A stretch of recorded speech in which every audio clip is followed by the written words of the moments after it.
N K education channel पर सभी का बहुत बहुत स्वागत है। बीपीएससी ने अपनी साइट पर एक और आवश्यक सूचना को प्रेषित किया है, जिसमें विज्ञापन संख्या 27/2023 आपको प्रदर्शित हो रही होगी।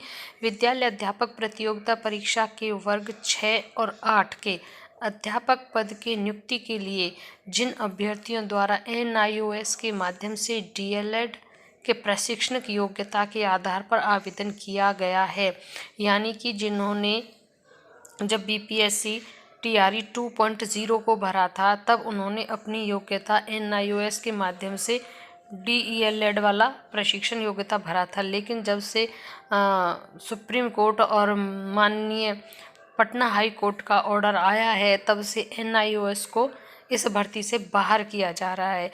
इसी संदर्भ में विभाग ने, आयोग ने यह फैसला भी लिया है, जो अभ्यर्थियों के हित में है, कि जिन्होंने NIOS से DLED किया था और अपनी प्रशिक्षण की योग्यता भी बीपीएससी TRE 2.0 में उसे भरा था, तो उनको, अगर ऐसे अभ्यर्थी हैं जिन्होंने BEd भी कर रखा था साथ में, लेकिन उन्होंने BEd का चुनाव ना करके, क्योंकि उस समय BEd पर भी ये चल रहा था कि BEd को बाहर किया जा रहा है, तो इसलिए बहुत से कैंडिडेट ऐसे होंगे कि जिन्होंने BEd का प्रमाण पत्र नहीं लगाया होगा बल्कि DLED का लगा दिया होगा, और जो NIOS से होगा।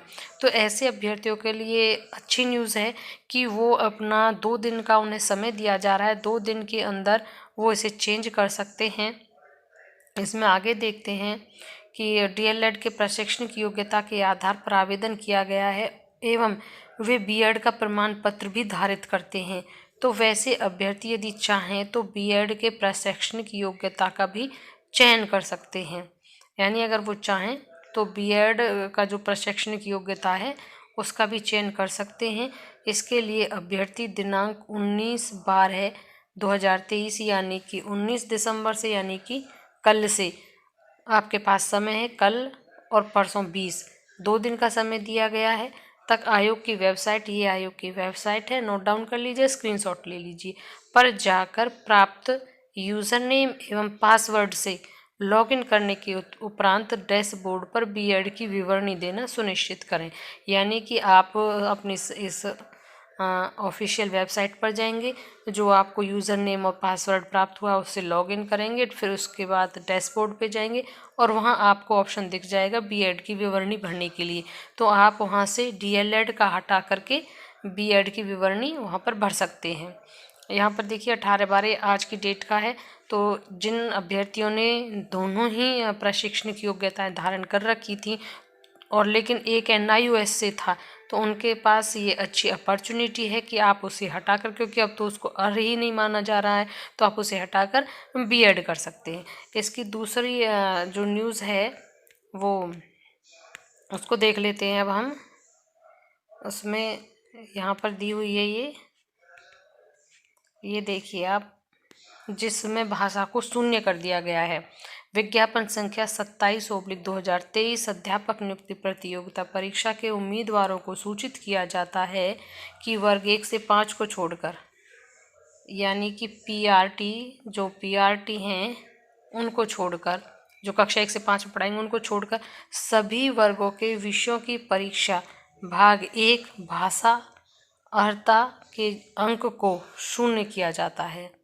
यानी जो ये अर्हता थी भाग 1 की भाषा की, उसको शून्य कर दिया गया है। केवल वर्ग 1 से 5 के भाग 1 भाषा अर्हता के प्राप्तांक को मेधा सूची तैयार करने में प्रयोग किया जाएगा। केवल 1 से 5 वाले जो होंगे उनको, जो भाग 1 का भाषा है उसको मेधा सूची में तैयार किया जाएगा, उनके प्राप्तांक को, बाकी अन्य कैटेगरीज में नहीं किया जाएगा। अब ये समझ से परे बात है कि इन्होंने बीच में ऐसा क्यों डिसीज़न लिया है, जबकि परीक्षाएं सुचारू रूप से संपन्न हो चुकी, वहाँ पर एक साथ भाषा के अंक को शून्य कर देना कहाँ तक उचित है, कहाँ तक उचित नहीं है। चलिए देखते हैं वो क्या है। बने रहिएगा हमारे चैनल के साथ, और अगर आप हमारे चैनल पर पहली बार आए हैं तो प्लीज़ सब्सक्राइब करना ना भूलें, बेल आइकन ज़रूर प्रेस करें ताकि नोटिफिकेशन से सीधा वीडियो आप तक पहुंच सके। वीडियो को अंत तक देखने के लिए thank you and thanks for watching.